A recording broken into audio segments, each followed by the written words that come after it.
before starting Gauss theorem, let's discuss electric flux. What do we mean by electric flux?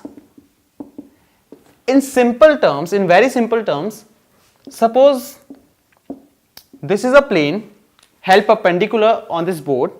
There is this charge Q. Now, the charge will have these electric lines of force. For the positive charge, these are vertically or radially outwards, right? Suppose, imagine, consider whatever term you would like to use.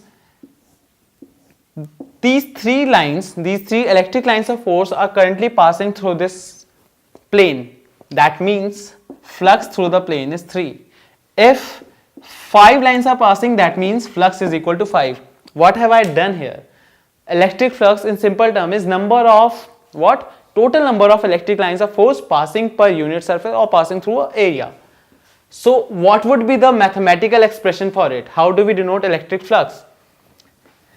Electric flux constitute two things. Number one, the electric field, because electric field gives this strength or the density of electric lines of force. Number two, the area out of which electric lines are passing through.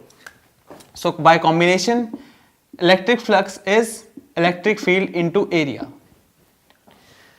But what if the area is of any shape, any random shape? Number two, the area is not even straight or perpendicular to the electric lines of force. The area is actually inclined with the electric lines of force. So how do we find the value of electric flux in this case? What we do is, we consider the normal component of a small area, that is, we consider small area vector or area, which would be ds. What will be the area vector from ds? I have told you that area vector from any plane is perpendicular to that surface. This whiteboard will have an area vector in this direction. This flat surface will have area vector in this perpendicular direction. So maximum number of electric lines of force which will pass through this surface or the area small ds would be only if electric lines of force and the area vector are parallel at 0 degree. See, I have kept a charge here on top of the board. Electric lines are passing along the board, but they are not passing through the board, like they are not crossing this whiteboard. So what is the difference? While these lines are passing along the board, there is not a single line which is cutting through the board, and hence flux would be 0. I want the number of lines to pass actually cross the board. In this case, so when the ds vector, this is area vector, and consider electric field emerging out, when these two are parallel, that is, the angle between them is 0 degree between electric field and area vector, then flux would be maximum. I shouldn't have said that much about electric flux and its basic, but sometimes I find students really confused about all this thing. So I would like to give you the crux of taking the formula as, consider any arbitrary surface which is at some angle with the electric field, and I want the flux through this surface.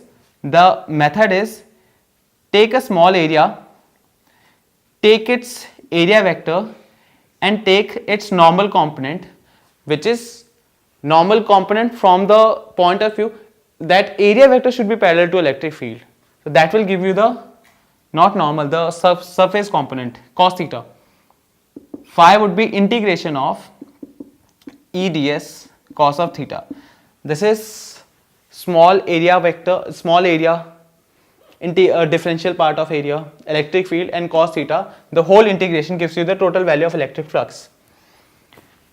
Now once we have the value of electric flux, Gauss theorem is very simple. Gauss states that, you can write down this statement if you want. Gauss theorem states that total flux passing through a closed surface in space is equal to 1 upon epsilon naught times total charge enclosed in it. If you want me to repeat, according to Gauss theorem, total flux passing out through a closed surface in space, the surface from which lines are passing has to be closed. It could be closed in the form of cube, it could be closed in the form of sphere, but it has to be closed. Passing through closed surface in space is equal to 1 upon epsilon naught times total charge enclosed in it. That is the statement of Gauss theorem, but we are going to prove it. How would we prove it? See, for now, if this is the charge I have placed here, total number of lines which are coming out of this charge from each side of this cube will be equal to charge upon epsilon naught. That is phi is equal to q upon epsilon naught. This is the statement. Proof was left for us to do. So let's see the proof. Consider a spherical surface, closed spherical surface, at the center of which we have a charge q. These electric lines of force will be vertically outwards.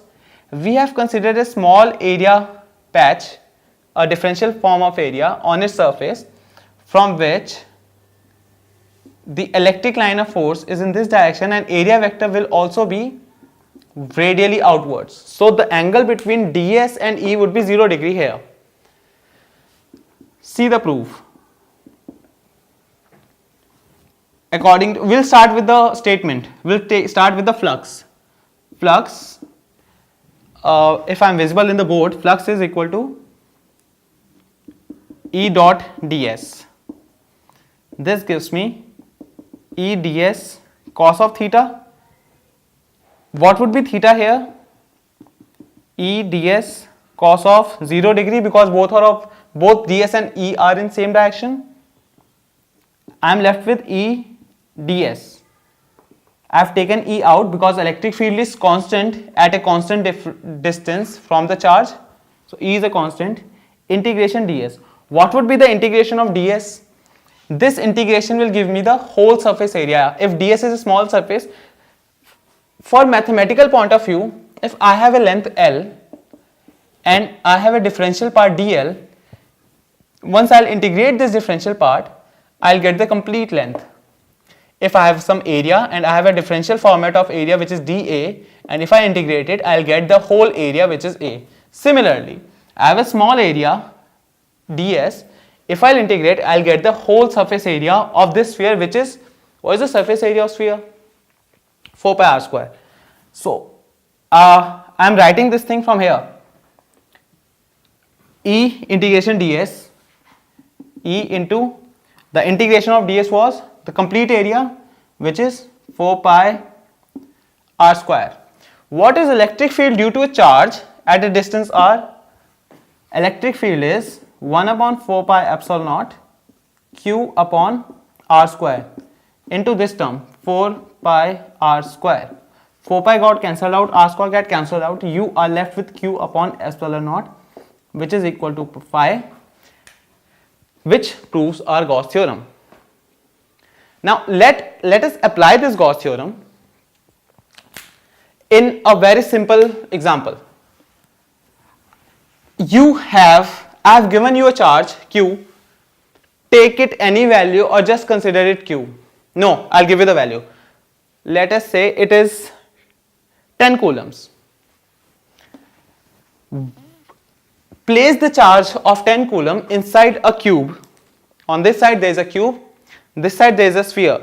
Side of cube is 10 centimeter, radius of sphere is 10 centimeter, charge at the center of both is 10 coulombs.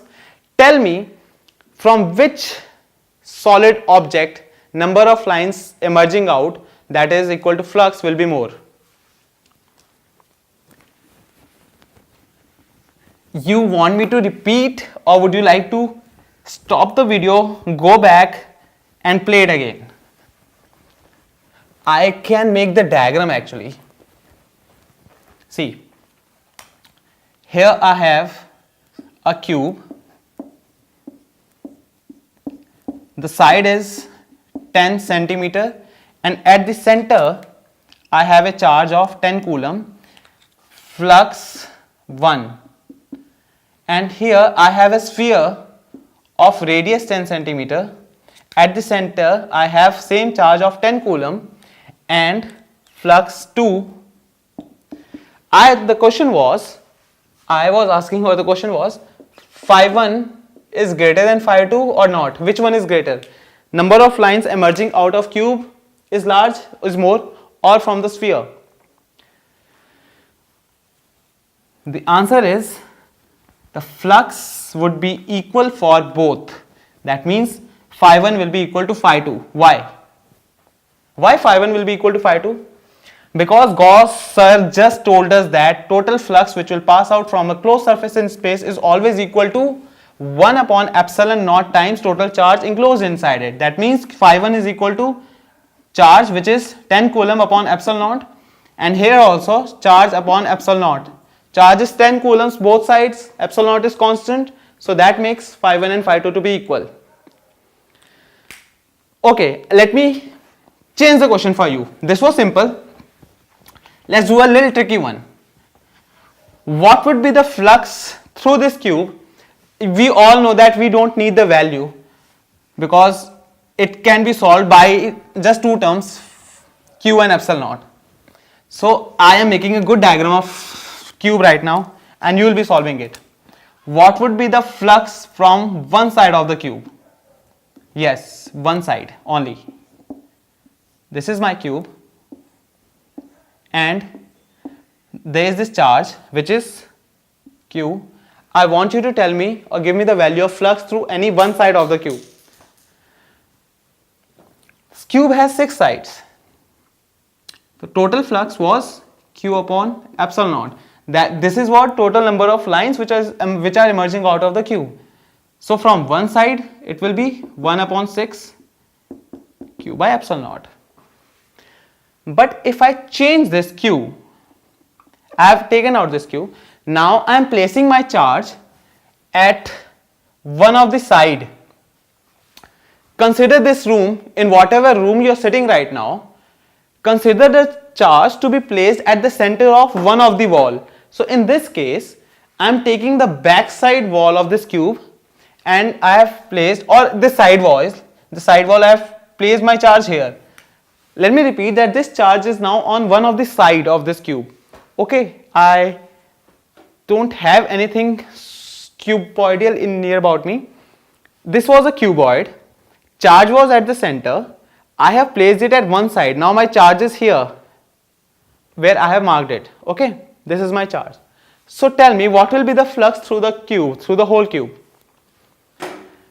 See, most important point, to calculate flux we have the formula, but electric lines of force which are passing along this side where the charge is kept, this side will not participate in total number of lines while counting flux. Why? Lines are just passing along this side, they are not crossing this side. So basically the electric lines of force are passing through or crossing rest 5 sides of the cube. There are total 6 sides. So it should be what? 5 upon 6 q upon epsilon naught, right? But this answer is wrong. What do you think the wrong part is in this formula? Concept was simple. I took a cube, I placed the charge on one of the side and I have asked you the flux. The flux should be equal to 5 upon 6 into q upon epsilon naught because lines are actually crossing rest of the 5 sides. It is going along the last side, due to which we have not included the last side. Point is, this charge is not participating entirely into that side. Half of the charge is outside the cube, half of the charge is inside the cube. That half part is taking part for the flux responsible in the cube, right? So basically half of this charge is responsible for the flux inside the cube. So basically the answer should be like this. So I get the final answer, 5 upon 12 q by epsilon naught. You get this point? If you have got this point, I am replacing my charge onto one of the corner. Now tell me the flux from the cube. You want me to repeat the last two results. In first result, in the very beginning, I placed my charge at the center of Q. I asked you the answer. In that case, flux was simply Q upon epsilon naught. In second case, I asked you the flux from one side. The answer was 1/6 Q upon epsilon naught, because there are total 6 sides. I want it from one side. Third case, I placed it at the center of one side. The answer was 5/6, because the electric lines of force were passing through 5 sides. So we did not take the last side. 5/6 into, and half of the charge was participating for the flux responsible in the Q upon epsilon naught. This final quest is that I have placed the charge in the corner of the Q. What would be the flux? See, this side, and the back side, which I cannot show, those 3 sides will not take part for the total flux, because lines are going along them. They are not crossing those 3 sides. So only 3 sides are left. So basically, wherever you are sitting right now, look at the corner of your room. For me, it's that corner. So from that corner, there are only 3 sides attached to a corner.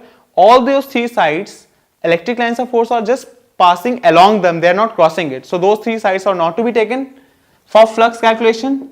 So you are left with last 3 sides.